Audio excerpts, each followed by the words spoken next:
The past haunts us all, whether it be a person, place, or thing. We are reluctant to let go. We call to the dead out of desperation and intrigue, searching for answers about what lies behind the shadows. We are paranormal researchers. We are Necromancers.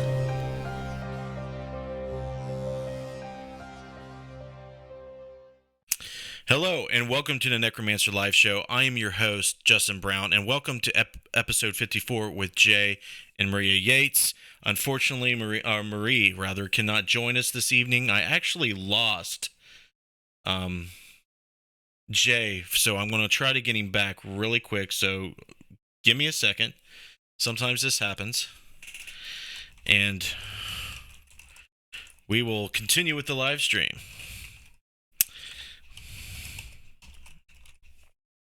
There we go. Go ahead and try to invite him back and see if he joins us. There we go. He's back. It's all right. It's all right. Go. Your phone's not flipping there for some reason. There. Yeah, that's weird. Let's see if we can get that figured out. But there we go. All right, guys. Sorry about that little bit, but we got Jay back. But before we bring Jay on, we're going to go over here to the guest screen, and we're going to introduce the chat moderators, as always. And we're going to get this show on the road. What's up, Missy and Jess? How are you this evening? Are you ready to rock this one out tonight? All righty. If you guys don't know the drill, if you're first-time viewers, how this show works is we will shout everybody out that are in the comments. If you have a question for Jay, just put it down in the comments on Facebook and YouTube there, and we will get to them momentarily. I'll go back to Jess and Missy, and she will read them off to me, and we will get all of your questions answered by Jay, and hopefully a timely fashion. Okay, yeah, I have you guys muted. Yeah, I have you unmuted now. Sorry about that. All right. So, I gotta read Jay's bio real quick because you guys just really need to understand this guest, okay? Jay and Marie was supposed to be here, but she's sick, so Jay is going to try to represent her in absence, but they are both from Phoenix, Arizona. After struggling mightily with the paranormal as a child and experiencing a near-death experience, Jay found himself facing a decision that led him on a journey to put his past behind him and to begin a new life of investigating the paranormal, but not without telling his story. After marrying Marie, they began to tell Jay's story about his experiences on many television networks, including Travel, Sci-Fi, Destination America, Ghost Adventures, and many more. Jay and Marie run their own paranormal team called Crossing Over Paranormal Society, helping families deal with the paranormal and seeking proof of the paranormal by any means necessary. Okay, guys? So, without further ado, let's bring Jay over. Let's get into this show and dig into all these stories Jay has for us tonight. So, Jay, where should we begin? Wow, I don't know. I mean, I from the beginning, I suppose, right? Right. So, let's go back to when you first started experiencing things that you just couldn't understand that relate to what we call the supernatural. I was young. I mean, I would say maybe 4 years old. I recall back as far back as I can remember. I was experiencing paranormal phenomenon. For me, in the beginning, I started seeing children inside my bedroom during the day and at night. And as a kid at that age, I think that I assumed that those kids were my friends and I was playing with them and it was no big deal. Things started to change slowly. It wasn't like rapidly at that time in my younger years. But they started to come to me like with deformities. Now I look at it more as these kids were coming to me with wounds that they had prior to their death, whether they were hit by a car or maybe they would drown or whatnot. I was seeing them for what they look like at the moments of death or after death. Mm. And it became really intimidating for a kid of that age. So I started to build like these forts out of like blankets and pillows, and I would like hide at nighttime, especially because then everybody was asleep. I didn't want to keep waking everybody up saying that I was seeing like people in my room because I had already done that, and they kind of looked at like I was just kind of joking around in the beginning. But I started to build these forts, and I would stay up really late. Went through a lot of batteries from flashlights, and I remember one evening when they started to come inside of that boundary I had set, for example, and they started kind of coming up real close to me. Now they never attacked me, and they never tried to hurt me, but it was really frightening at that age, not understanding what it was that they were looking for or what it was that they were trying to communicate, if anything, to me, and I didn't really understand it. My parents kind of chalked it up, I think, as nightmares in the beginning. Um, but this continued. This continued throughout, grammar school, into middle school. I had a near-death experience on August 13th of 1999, and it kind of changed everything. It kind of intensified everything. Things kind of got really bad. Things became darker. They weren't as dark when I was a child, as far as like these things after the death experience appeared to be trying to take me. And it became really intimidating. I remember after my death experience, my first week of my senior year in high school, I had my mom rock me to sleep because I was so terrified. Every time I closed my eyes, I would see my funeral. I would see like the things that I saw within my death experience, and it shattered me. Like it completely broke me. It kind of pushed me further into my faith that I had as a child, and I became an ordained reverend. I started out real small, started working in small group ministries like youth groups and stuff. Kids would start coming to me and talking to me about demons and dark entities that they felt were inside their home or affecting their lives. And they would, have this conversation with me quite regularly. The church kind of found out about it. They kept pushing and pushing me out of these group talks. And eventually I just kind of just said to hell with it and just went out and I said, I'm done. If God wants me to do this, then he'll put me in a position to be able to help people another way. Shortly thereafter, I met my wife, Marie, complete skeptic, didn't believe in any of this stuff. And for those of you guys who might have watched Scariest Night of My Life that aired on Sunday on Travel Channel, that particular episode was one of the first hauntings that Marie kind of went through. And she didn't understand it to be a haunting in the beginning until some things happened, of course. But in time, Marie kind of accepted the paranormal because our son, at the time, her son from a previous marriage, now my adopted son, who's now 22, but at the time he was like 5 years old, he was talking to these things, communicating with them, and we validated it with documentation. In the apartment that she lived in, we found out after all these things happened that there was a man named Snake, which was his moniker, his jail name. And his son, Nicholas, it was a murder-suicide inside the apartment. And my son was actually talking to these people. And I actually saw the little boy. It definitely, shook me a little bit more than usual, obviously. And now I had a family. So it was like, how do I deal with this? And I had to kind of break it down to Marie. Like, if you marry me, you have to understand that you're inherently taking on these hauntings as well. And I knew that they would affect her. And I knew that this would be a consequence, a side effect, if you will. And she kind of agreed to it, not really understanding. And if she was here, she'd be laughing and joking like all hell about it. But it definitely, I don't think she anticipated this kind of life that we live now. But I'm still haunted today. Marie, we went through a haunting later on together outside of the one you guys saw on my scariest night. We were taking a very dark, and I don't say demonic very often. I've taken 2 cases out of hundreds, which I would confirm to be something of a more demonic nature. This is the case that we were on. We were performing a blessing with our reverend who since passed away. My babysitter reported at the same time an hour that a bird cage was being slammed against the walls violently. So when we came back home, I came home to a scared babysitter running out the door. I walked into my room, which was locked with an actual lock, and everything inside of the bird cage was flipped upside down. There was bird seed on the floor, and there was water. The floor was still damp, and it kind of played hell with our family for a while. From that case alone, Marie got taken over by something. Um, went through a lot of hell for this field, and to help other people. But we felt an obligation to help people, because when we reached out to the paranormal community back in the day with this darker type haunting, we had very few that wanted to help us, and the help that they were able to provide us was very limited.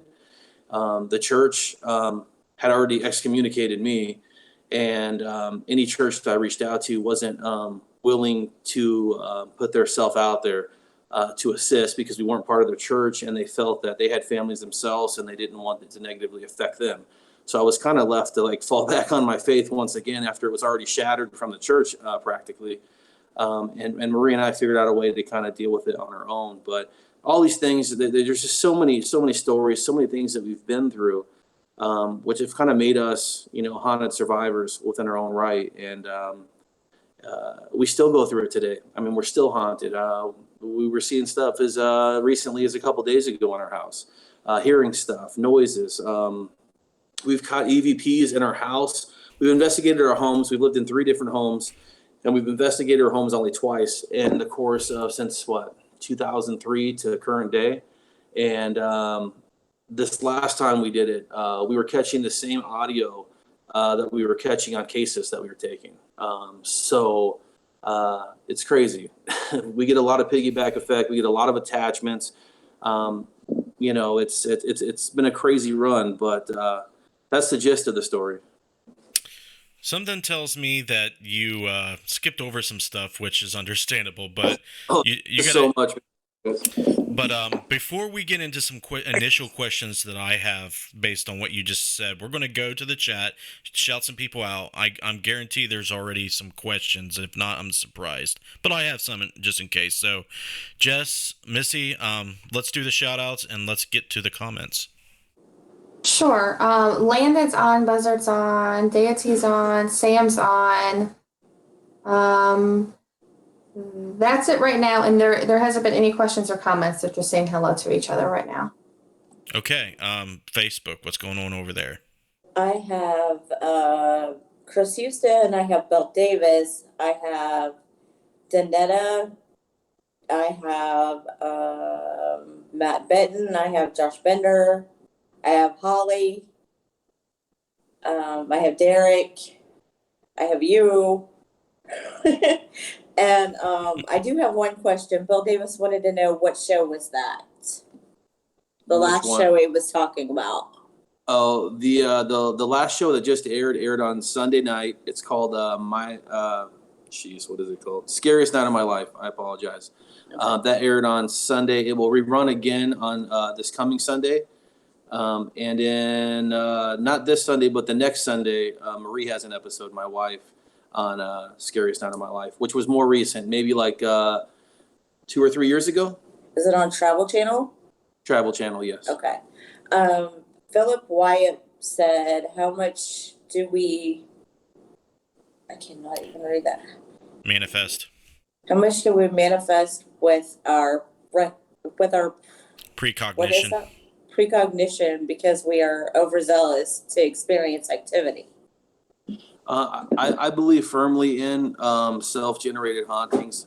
I think a lot of these things that happen inside of people's homes and lives are self-generated. I believe that your mind is a powerful SOB, and I think that if you feed these things too much with that you will have things happen to you. I believe that in multiple cases, in cases we've taken, cases started out very mild, where they maybe had like a very residual haunting in their home, where they'd hear footsteps down the hallway. Well, what that footsteps did is it created a fear response. And what that fear response did is it acted as fuel to the fire, essentially. So then all of a sudden, now it's not just footsteps, now it's door slamming. And then it just grows from there to the point to where now things are moving around. What I've learned to do as a haunted survivor, as have my wife and even my kids, is that, give it the attention. Yes, I acknowledge that you're here, but don't fuel it. Don't fuel it with anger, negativity, anything like that, because once you do, it just comes back at you tenfold. So I think that kind of answered that. I agree. And that's all I got for now. All right. Thanks everybody for joining us. Feel free to share this live stream. Jay is definitely somebody that they need to listen to.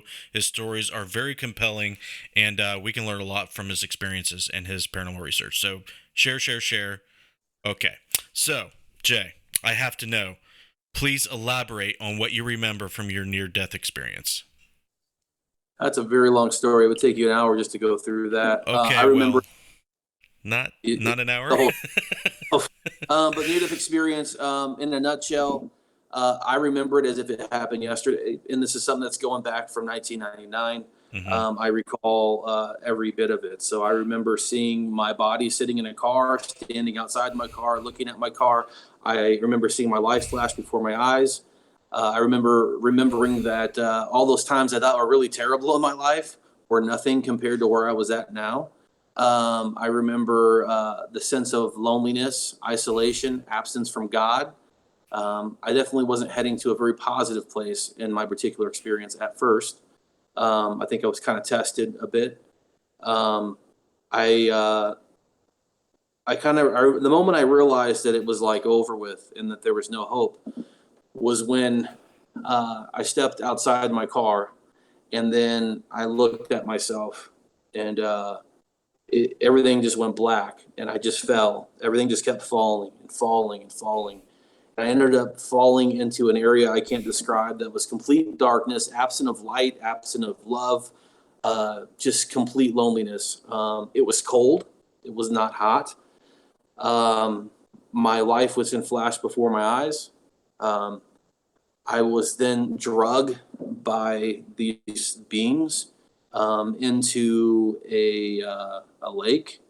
In that lake, there was no fire where I was at. There was thorns and bushes and kindling all over the place. And I remember all these thorns being wrapped around my head, my face, my arms to the point to where I couldn't move. I heard people screaming, let me come back just for 1 second, one moment. Let me tell my friends, my family, yada, yada, yada. Um, you know, uh, a sense of hopelessness completely. I remember looking up in the sky, which there was a sky there. There was only one light that I could see in that sky, and I knew that I had to be there for some reason. And the last scene of my life, it was a scene of my grandmother telling me in her backyard, if you have faith the size of a mustard seed, you could part mountains. So I began to fall back to my faith, and I was then drugged out of this non-burning lake, and I was brought up on top of a cliff, and there was two rocks. There was a fire in between, and I looked at the man, and he was probably about 6 foot tall, dirty blonde hair, red flannel shirt, torn jeans, boots, um, goatee, looked like he'd be in the age of like 45. Um, and he had eyes that were darker than I guess Crayola could describe. For those of you who've never experienced, there's a darkness in this world that we sometimes come in contact that leads you into the other world. His eyes had both life, death, and all the world's loneliness all in one. And I remember looking at him and realizing, oh my God, wow, and kind of drawing a conclusion. At that time, I was a competitive power lifter and I was gigantic. I think I was bench pressing like 500 pounds when I was like a senior in high school. And I Wow. was just jacked. And I was a big man on campus, expected to act like, that guy everywhere. And this particular guy in the real world, I would have been able to take on. But where I was at, my size meant nothing. And I remember trying to scream out God, and he ends up like jumping over the flames, and he's screaming at me. And he's like, "Well, if there's a God, then why are you here?" And it's this loud, pulsating voice. And he started mentioning things in my life where I'm like, "What the hell?" And very long story short, this continued for a very long time.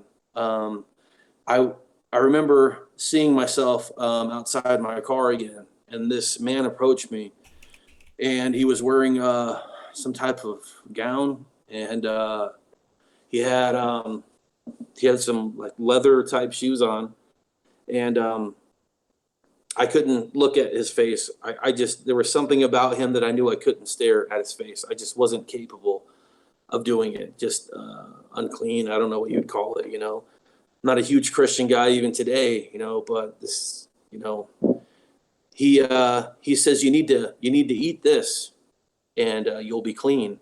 And I said, I can. I've ingested like all this alcohol. Like I'm dead, sir. Like I'm dying. I mean, this isn't going to help me. I can't do this. I'm so sorry. And he says, eat this and you'll be free. And I did. And I ended up throwing up this stuff and I'm crying and I'm yelling and like, I'm so sorry because I was throwing up on his feet. But what happened was when it hit his feet, it never touched him at all. It was like it didn't even exist. And then he asked me to drink this, and I'm like, I can't. I'm gonna vomit. I'm so sorry. I don't want to throw up. Like, I'm sick. And then boom, it happened again. But I wasn't throwing up anything physical, but it looked physical as it was coming out. And again, I apologize. And then he says, essentially that I had, I was a true and faithful servant of something along that line. And he walked me up to this dirt mound, and he put his hands from left to right, and he said, "This is yours." And I saw a beautiful cabin, this large meadow with yellow flowers and trees on both sides. And I ended up turning back around to look at my car and where my car was at, and it had disappeared, and it was just gone. And then the next thing you know, I woke up gasping for air and not being able to breathe really. And everybody from the party that I was at had left, and there was only 2 people that remained. And it's kind of like how my paranormal stuff kind of got real crazy after that. So you had ingested a lot of alcohol at a party. Absolutely, like and way a lot of alcohol. and you feel like you were dying in result of that. Absolutely, yeah. Okay. Because man, I'll tell you right now, I've never heard a near-death experience anything like that. That sounds like it almost reminds me of a near-death experience in the book What Dreams May Come, which was a movie that you may have seen. It's very strange, but near-death experiences aren't usually cookie cutter, even though there's a lot of similarities in a lot of them. But Right. there was similarities I heard in yours, but the whole character that you explained there towards the end, that's not typical, as you probably know. So that's a very interesting story. I got a question before we go back to the comments. Now, you're surrounded by the paranormal as a child. You're surrounded by it now to this day. It hasn't stopped. I've been around people who seem to amplify or bring about paranormal phenomena more when you're around them. And these people generally just either, for lack of a better understanding, attract or allow for the phenomena to happen more. Do you believe you're one of those people? Not only do I believe I'm one of those people, I believe that my wife is as well. We rarely close out sessions when we're out in the field. We never use protection. I always make a big joke about that. We're at conventions, but there's no paranormal protection whatsoever. I've been able to help a lot of families by not closing out communication. I've been able to provide a lot of answers without closing out communication. And I've also struggled and been through hell and back with cases because I chose not to close out those conversations. There's been situations where I've been able to help out families later on because of things that may have piggybacked me home. I may have even taken up residence, or some of these spirits might have taken up residence at my own home and left clients' homes. There's been situations to where we were supposed to go out in cases and things have happened so radically in our house that, we end up saying, okay, we need to go help the client, and we just let it go help the client. Nothing's theirs because it was at our house. Yeah, I believe that people are kind of a magnet to that. I also, with me, I kind of push that one step further by just making sure I don't close out communications and keep that an ongoing type thing. It used to terrify me a lot to do that. And I have to be honest, in the beginning, because things were really radically happening. But once you learn how to control like your fear response, like the stuff that's happening, it tends to kind of mellow it down quite a bit, as far as it not being dark and stuff like that, like in the home. My kids are highly protected. My autistic son is very gifted. He suffers from that. He's now living with. He's 22 now, so he's been dealing with us ghost hunting for years. He sees spirits himself. He did as a child. He still does today. So it's kind of one of those things. Like all of us kind of are a little bit of a beacon to. My 17-year-old has the bug. He's always out there trying to go on cases with us, and we'll let him go. We'll let him go to like historical spots and things like that. We keep him away from residentials, anything malignant. If things go sideways on a case, we'll just call it quits if he's there, just because I don't want him to be a part of that. But he pushes it. He wants it, and it's hard to explain to him. You got to crawl before you can walk, and you got to walk before you can jog, and you got to jog before you can run. So he's definitely eager. But I think the biggest people who struggled with the paranormal would have to be myself first and my wife, just right there side by side. Even before the cases for me, I mean, Right. So let's go back to the comments. I'm sure there's several questions that Jay has from both platforms. Few people jumped on. Edward, Jen, John G, and that's it. Edward actually had a question. The question that he has is, how do people that pass away, how do their spirits come back, and what do you think about that? So how do spirits come back? And how do they, I mean, that's a really good question. I mean, I know in my particular experience, I think that I might have been able to walk away from my vehicle and possibly have gone back to my house dead, if that makes sense. So with that being said, I believe sometimes people just go back to where they naturally feel comfortable. And that's where sometimes you have those hauntings. But I think oftentimes it's mostly psychological hauntings, where people are just, they think they got something going on. They almost create and manifest their own haunting. But that's difficult to say. I mean, these are all based upon assumption and just trends that I've seen in my own experiences. So, there's no real, facts to any of this stuff. I wish there was. That'd be great, It's all about what you think, though. Yeah. Sam asked, how long was you flatlined for? For a while. There's really no estimated time because my friends essentially just knew that I was not having a pulse, and they just kind of all ran away. When they realized I didn't have a pulse, they left me. So. She also asked, does he feel that you brought, do you feel that you maybe brought anything back, a spirit, a new ability, etc.? After the death experience? Yes. I feel that I didn't really bring necessarily anything back, but I think that anytime anyone sees the other side, it leaves negative and dark things vulnerable, because now you become a testimony to those things. And I've seen it. I've been on cases before with, more malignant type spirits, or maybe even something darker than that, to where, they're very intimidated because you know truth, because you've seen it with your own eyes. And with that said, sometimes, they might mess with you a little bit more. But as far as like me bringing anything back, I think I really brought back a life-changing experience is what I brought back, a new way of looking at life. But I think I really did anger, some of the things, and really pissed them off. And I think that they would love nothing more than me to return. Yeah. Okay. There's one more. Black Eye Shorty just joins, but there was one more question from Sam. Do you think abilities are passed from one to another in some families? I think in some families it's like a generational type thing. It's possible. My son is my adopted son, my wife's biological son. He is gifted, although he is autistic. And I do feel that people with autism, people with mental illness, dementia, Alzheimer's, all those, you have children who are, fresh from our creators. So their minds are more open to that. They haven't been given life's disappointments. They haven't had, anything really happened to them yet. Some have, but most haven't. And with that being said, I think that it definitely leaves them more open to having that imaginary friend that's not so imaginary.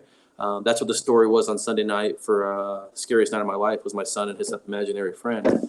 And older people, they're talking to, Uncle Bobby, Aunt Susie and stuff, probably is them, So, and we've documented that in a lot of cases, even in my own family. But yeah, generational can be. I think we're all given the gift, really, and I think that we just lose it just through life's disappointments, to be honest with you. Sure. To add to that real quick, I think it's very important that if you see your children, exhibit some of these abilities, or they report experiencing things, and you provide an environment that's open for them to share and to grow whatever abilities they have. That's very important, because like you were explaining, if you close them off, they can become closed off to it altogether and not develop them, and maybe, not even experience anything after that. Exactly. It's always that thin line there, It's thin. Yeah. But that's all on YouTube. All right, thanks for those questions. Those were really good. How about Facebook? Bill Davis had a question. He said, have you ever dropped an attachment in another house? I ever dropped an attachment in another house? Not to my knowledge, I haven't. I know there's certain things that are around me, and sometimes those same voices get picked up in locations, and I know who it is. That's kind of been following me around from place to place. Is it possible? I guess, but I've never, that I know of, had that happen to me. So I hope not. Daniel wants to know, what do you do if you get an attachment? It really depends on how bad of an attachment it really is. Like, I've had an attachment since I was young of a shadow figure. And it comes and goes. And some of the darker points in my life, it will come to me usually when I'm alone.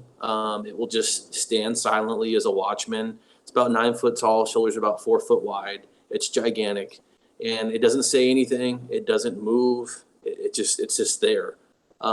It's freaked me out for a while, to be honest with you. It's like one of the few things that really freak me out to this day. Whether it's a shadow person, I assume, judging by the character, the hooded type garment it looks like it's wearing around its head, that it being more of like a shadow type figure, like a shadow person, if you will. They kind of freak me out. But that's definitely an attachment I've had for a while. That's kind of like scared me, and I haven't like gotten rid of it. It's just kind of there, Shows up every once in a while when I least expect it. Marie's woken up multiple times with me, freaking out because of it. So she knows.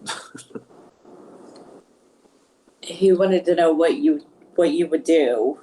Do you cleanse? What do you do? No, we don't use any type of paranormal protection spells, rocks, stones, crosses, anything. Now, if a family wants like a blessing or something done, we have people that we can like outsource to allow those things to happen. We used to have a reverend, an ordained reverend, in our crew, since passed away, but he used to come out and perform those types of things.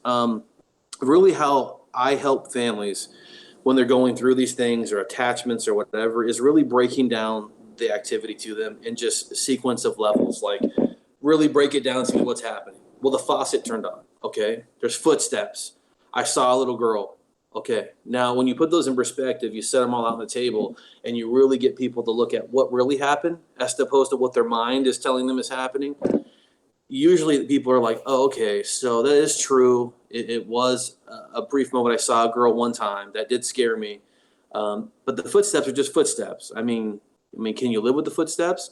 And then we just find ways for them to, usually in these homes too, you have, unfortunately, in my experience, you have homes in residence, especially, you have domestic violence, abuse, substance abuse, adultery, all these things opening up their life to these things coming into their home. Essentially, your house is your temple. They've left doors open. I help to show them how to close those doors. And usually that's like, hey, like maybe you should get some counseling. Maybe you should see a therapist. AA might be something that might work for you. Getting them in contact with community leaders that might be able to provide them services if I feel that they're mentally ill, things like that. And then once those things are done, if they go through that process, usually their stress level is so low, these things don't generally happen, or they're so mild it doesn't matter to them anymore. One of which is actually my case coordinator. She was a previous client, and now she's the one that intercepts all the phone calls from everyone calling us to investigate. So we kind of have our past clients are now like our ghost hunters and our case managers. So That's interesting. It works. But you got to believe it works, because if you don't believe it, then it's nothing. It's just like with anything. If you believe that wearing a crucifix is going to protect you, then it's going to protect you. If you believe, and then that there's a lot of power behind it. There's a lot of energy essentially behind that, that you're fighting against the other side. So if you want to look at that as a form of protection, I guess that's how I educate my clients, maybe a little bit differently than maybe mainstream investigators, but it seems to help with them at least. I mean, and just to be honest, guys, like all you paranormal investigators out there, you guys go out and you investigate a house, our location, 6 hours, right? Maybe 8 hours. Maybe you lock down all night. Maybe you're there for 10 hours. Maybe you go back 2 or 3 times doing that. Maybe you don't. You have people who've lived in these homes for 20 plus years. They have seen these things happen at random hours of the day. So you go there, you might not catch anything at all, right? That's not helping them out. It's not really hurting or helping them. It's just kind of making them feel crazy. But let's say you do catch a photograph of this said ghost, and you're like, hey, look, I caught this photo of that woman you've been seeing down the hallway. Now I've been there. I've caught those photos, and I've presented it to the client. The first thing the clients say to us is, wow, that's amazing. Now what? Because, okay, you caught the photo. What does that do to help me out? What are you going to do next? Marie and I are kind of like the now what. Marie and I stick with our clients long term. I got clients I dealt with for years and years and years and years, still come and contact me. We still talk. We call them paranormal consultations, if you will, and just really just being a friend to these people. And when they have stuff going on, or they have questions, just being there and being able to, voice like, hey, this kind of picked up this week. And then I'll ask a few questions, and, oh yeah, we've been arguing a lot in the house, or this has been happening, and, we're going through financial distress, and, Johnny just lost his job. Like, okay, well, like, what can we do? It's really like you become a life coach essentially if you're doing this the right way, and to get people back, get rid of these hauntings. If that makes sense, I don't know. So some of you may. To me. Okay, thank you. I would like to say that a lot of times when you do catch the EVPs, the photographs, what have you, just validating that you experience what they've experienced is helpful. It is, yes. What you're emphasizing is a lot of investigators go out there just for the evidence and they don't follow up, they don't follow through. Yes. So I just wanted to kind of emphasize what you're meaning by that. You're right. And I appreciate you putting the emphasis on there.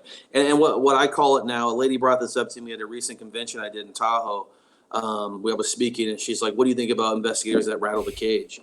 And I'm like, well, what do you mean? Rattle the cage for what? Is what you have to ask me. Like, just rattling the cage for no reason. Like, that's another thing. People going out there, investigators, just investigating just to rattle the cage of these ghosts, just to get them to come out and start talking. For what reason? Right. I mean, I feel like you have a type of purpose behind this. Like, if I'm looking for EVPs, it's because I'm looking for history. I'm looking for a story. I'm looking to possibly, assist them. Do they need to be crossed over? Are they in heaven? Are they in hell? Are they in limbo? What's going on? Is there anything I can do to help them out? Is there anything I can pass on to the living? And I think sometimes as investigators, they get too caught up in, their YouTube following or their shows and stuff, their internet shows or whatever, Unfortunately, paranormal investigators these days, not all of them, but a lot of these guys coming in there, and it's too many, and I can see it. I see it every day. Mm-hmm. To where they start a paranormal group, immediately start a podcast, start a website, start going to conventions, and then they start investigating. It's like, come on, you guys got this backwards. Like, well, what are you in this field for? If you're looking to be an actor or a movie star, there's other outlets for that. You don't need the paranormal for that. If it falls in your lap like it does with many of us, then so be it. If you're going to utilize it to help other people, so be it. But to come into this to have shows and all this stuff, that's not the right reason, guys. Yeah, and before we go into the questions, I wanted to bring up something that yesterday I have a blog live show on Facebook and YouTube as well. On Tuesdays, we talked about residential investigations, And one of the comments I got on YouTube from a subscriber called Conspiracy was he's got this very interesting outlook. He said that when you go into the investigations of these people's places and you conduct your investigation, a lot of times you change the environment. Your investigation will change the haunting and impact it. And he gave an example, like if you go out and you're hunting for sharks, you throw the chum in the water, they start attracting to it. You do it over and over, it's going to change the behavior. You're going to make them more prone to being familiar with humans, feeding them. You get what I'm saying.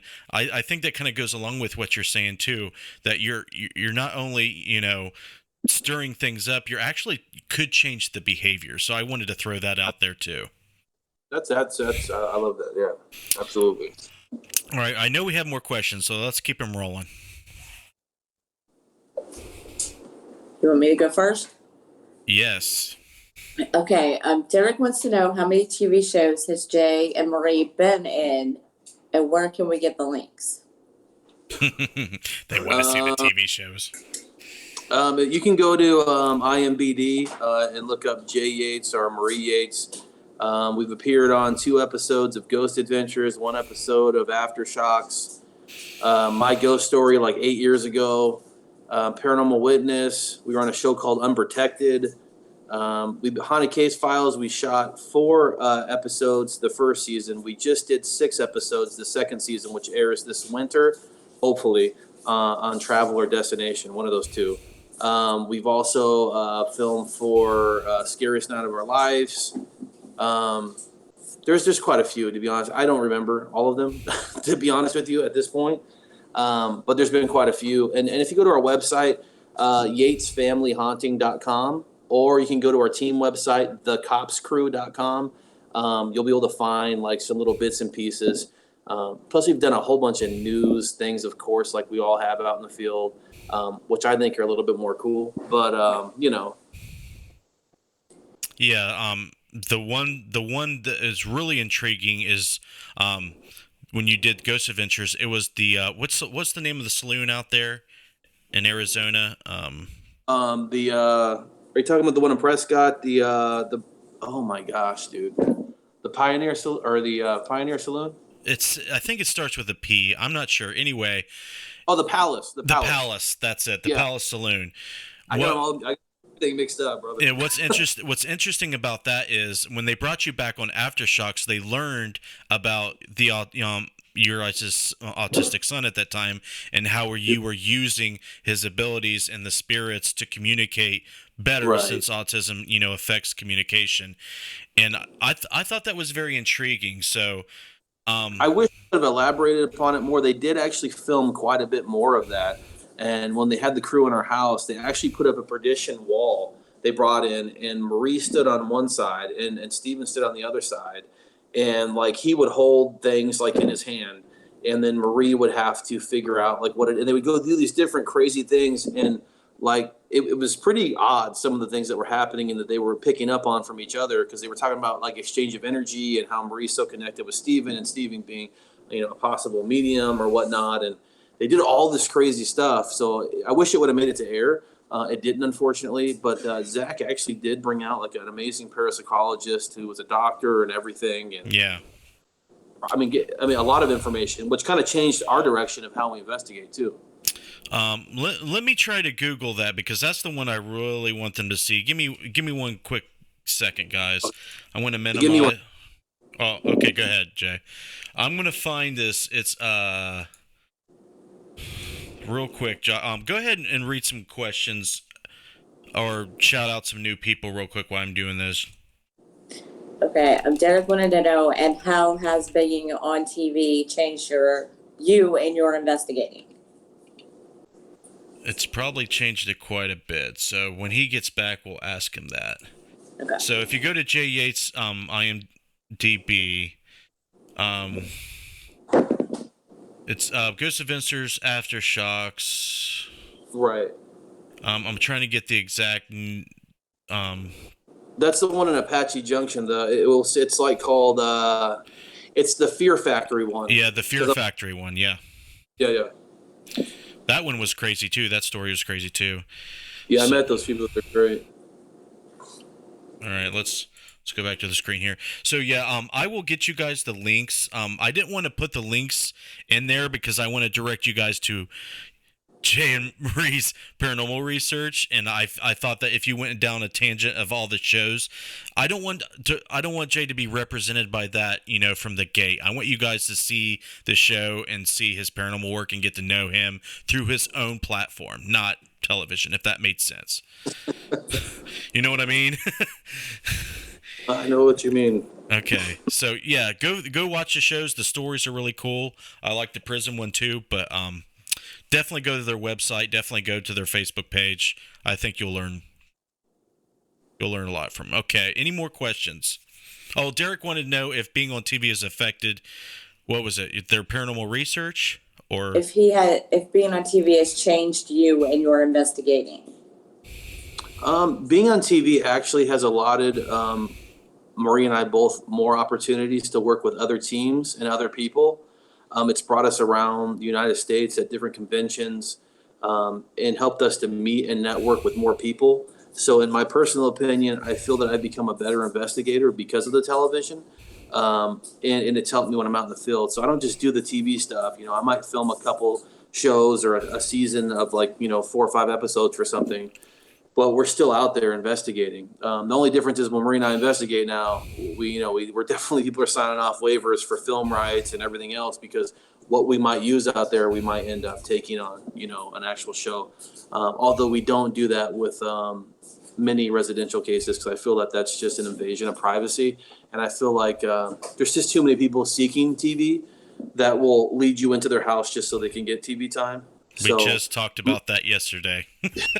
So literally the ones that you see, you'll see, I think one coming up on Haunted Case Files season 2 coming up here on Traveler Destination, whenever it comes out on, where we're helping a family.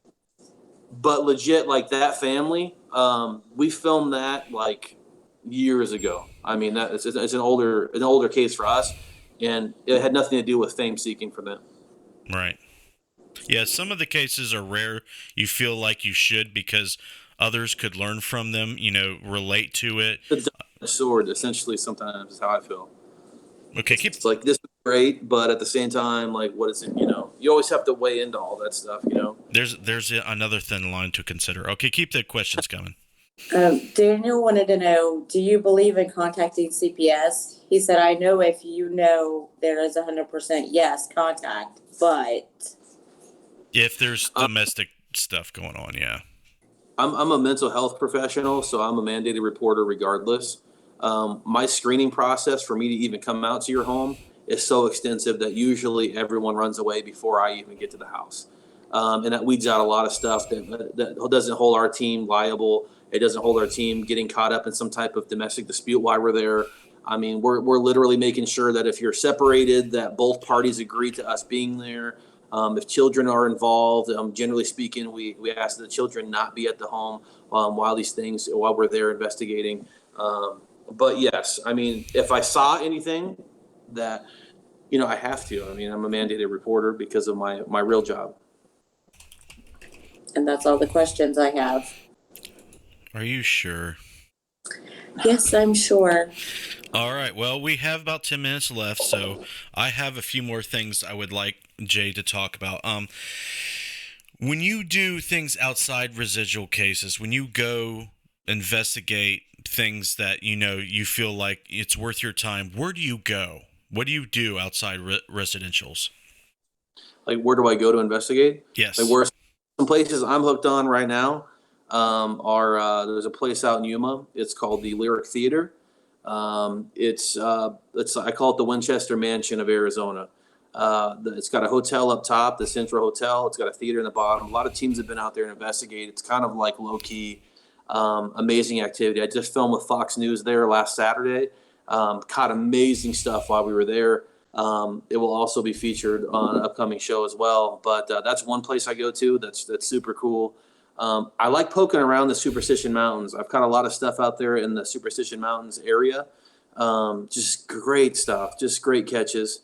We've been working with, and we are working with directly Vulture Mines, which was featured on Ghost Adventures several years ago. It was also on Aftershocks. We're working with them for some historic preservation of the buildings to continue that, so that way investigators in the future will have a place to investigate. The owners, it's a lot of money to keep these towns up and running. So we definitely said yes when they approached us, helping them to kind of maybe put on a few events out there, or even some convention type things to help them in that process and what that looks like, in which we receive no money because it all goes back to help for everyone else to be out there. But we live in Arizona, so there's just all kinds of crazy stuff. I've been spending a lot of time in Nevada, a lot of time out in Virginia City. Yes, that's like the Mecca out there, right? Yeah, there's a place out in Virginia City, and we filmed like a little pilot deal out there. And I will tell you, I have never in my life felt like anyone has ever picked me up and thrown me. No matter how many experiences I've ever been through. I was in the Bonanza out there in Virginia City. It makes the Washoe Club look like a playground. I'm downstairs. I'm assisting with a couple other investigators. They were doing isolation sessions down there, and we were kind of just doing some weird stuff to see what we can generate as far as manifestations. And I saw a hand come down in my peripheral from the ceiling, and at least what I thought it was. And I went to go like this to kind of push it away. And when that happened, it felt like something picked me up by the bottom of my feet and just threw me. We caught it on video. We had another investigator. We were working with two different teams out there. We had a gal who lost consciousness, didn't appear to be breathing. Some stuff. I mean, some really crazy stuff. And that place blew my mind. But that's the Bonanza out in Virginia City. Crazy place. I've been to Virginia City multiple times here recently, but totally an amazing spot. Marie and I will be out in Jackson, California for the Motherlode Paracon, Paraquest out there in the first weekend of November. So there's a whole bunch of cool stuff out there. I'm looking forward to that. But I don't know. These conventions are cool. I like to go to these conventions early and then work out deals to where I'm able to go in and investigate these spots before everyone shows up and just get a good look at it. I had a wonderful opportunity this year. I was invited to the Eureka Paracon in Eureka, Nevada, this random place out of nowhere. And I'm telling you, it had the most phenomenal evidence, growling, ground shaking, something punching walls. And we caught all this stuff. It was insane. But there's so many great places that aren't even discovered yet. And I encourage other investigators, we're always focused on these buildings that we all see on television. Marie and I seek out virgin locations all the time. And what that means is what we joke around about is a virgin who's never been touched. So investigators that haven't been in there to investigate, maybe it's not even haunted, but we'll give it a shot. It's reported maybe that something's going on there, but nobody knows because no one's investigated. And some of those spots, we've gotten very lucky, and we've put some of those places on the map that otherwise wouldn't have been, like the old Sunkist factory in Mesa. We've been doing ongoing investigations and research out of there for almost 4 years now. So it's been great. I had a subscriber, Paul Welch, on YouTube asked if you've ever heard of Union Brewery building. I have heard of the Union Brewery building recently, actually. Somebody was in Tahoe. I was talking with John Zafis outside, and someone actually approached me about that. This is the second time this has come up. So, yeah, I've heard about it. Yeah, he lives out there by you. So his name's Paul Welch. I don't know if you've heard of him, but he's a paranormal investigator out there. Yep. So let's get to the plugs. I know everybody wants to see all your shows, and I think that they should, but let's plug what you want them to go to. What's going on with you, recent events. Let's get that out of the way. We got a lot going on. I mean, Marie and I never really have a dull moment. It's constantly we're in and out of meetings with production or events and coordination for those types of things. It's crazy. I mean, I feel very fortunate. Unfortunately, Marie, today it got to her a little bit too much, and she just couldn't do it, and I can't blame her.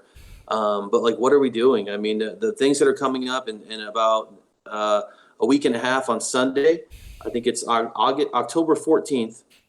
They will be rerunning my episode on My Scariest Night. Marie will be having her episode, my wife, that same night. And hopefully within another month or two, you guys will start seeing what Canada's already seen, and what I've seen some of, which is absolutely amazing. And that's Haunted Case Files Season 2.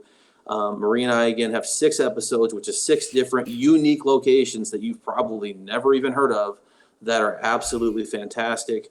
There's other investigators involved with Haunted Case Files. If you haven't seen the show, they were great investigators. They were all appropriately picked, and they've continued to return that same cast for the past 2 seasons. So hopefully they do it again. If you want to come see us, again, November 2nd, Jackson, California. Information's up on our website. January, we're heading out to Columbia, California for another Paracon. That's up on the website. But we have multiple events next year, a lot of possible connections for events next year. If anyone's interested, reach out to us. We handle all that stuff ourselves, and we keep ourselves grounded and humble about all that kind of stuff. So we'd love to come to your event. Just reach out to us. Awesome. Yes. And again, Jay and Marie's website is in the cards in the video description on YouTube and Facebook. His Facebook stuff's there.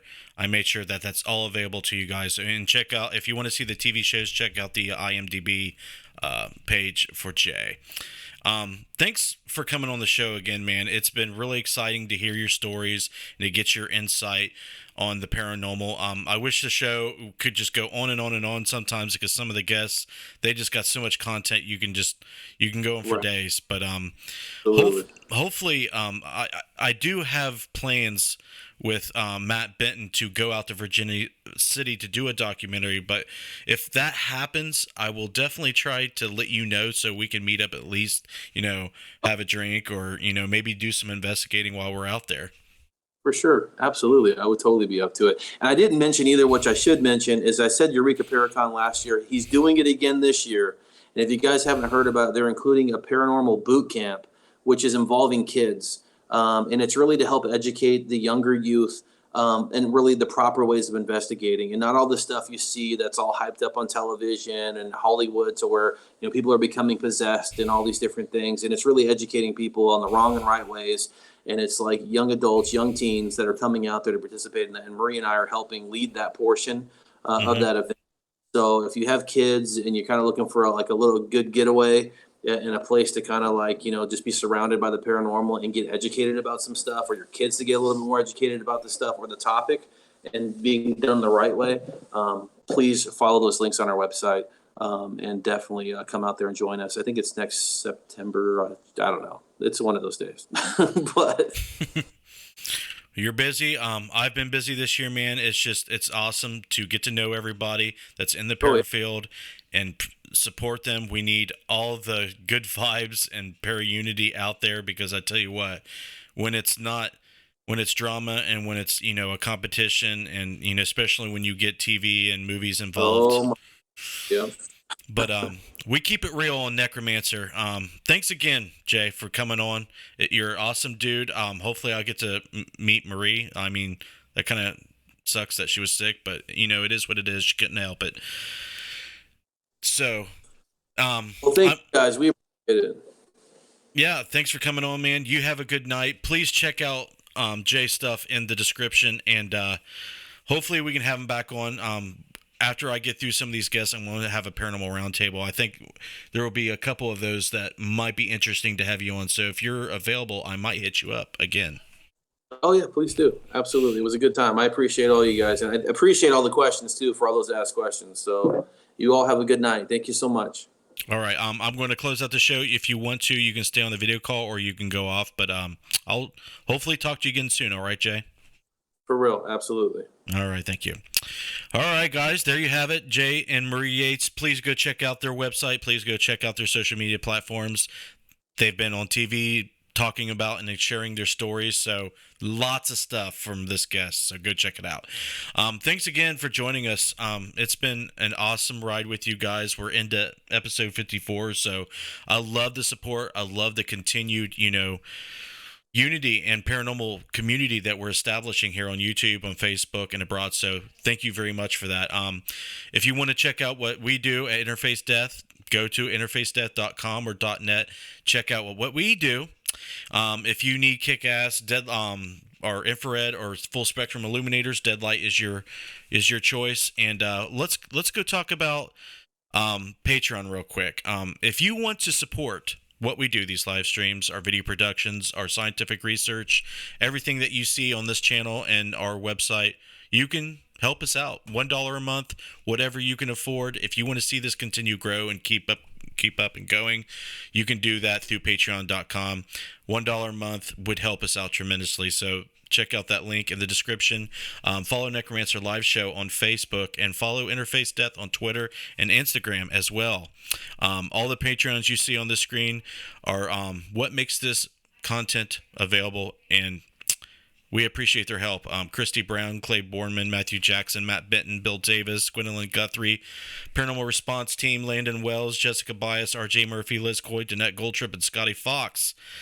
Your name could be up there. Your name goes in the video credits and all of our video productions. So if you want to be a part of that, you know how to do it. Thanks, guys, very much, again, for joining the show. Let's see who we got next week. I always forget. I have to look at my calendar. But Eddie Hill, I have not got to talk to Eddie Hill yet, but he is another paranormal investigator from the States, so we get to talk to him. If you want to vote on the next topic of my Paranormal Soapbox, go to Jessup Brown Paranormal Research and vote on the poll that I'll have up tomorrow. You guys have been great. Once again, guys, thanks for tuning in. You guys have a good one. You're in my heart. I love you guys very much. As always, I'm going to leave it right there. You guys have a good night, and I will see you next time.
What was that? I don't know. I feel like I can't breathe in this room. Generally, Justin, when you guys investigate, do you just take long pauses and wait to see if you hear things and observe everything that's going on? It depends on the location and our experience with the location. So in this case, at Waverly Hills, since we've been here before, we've heard a lot of stories, done a lot of research, and investigated, we typically like to listen a lot because we hear the coughing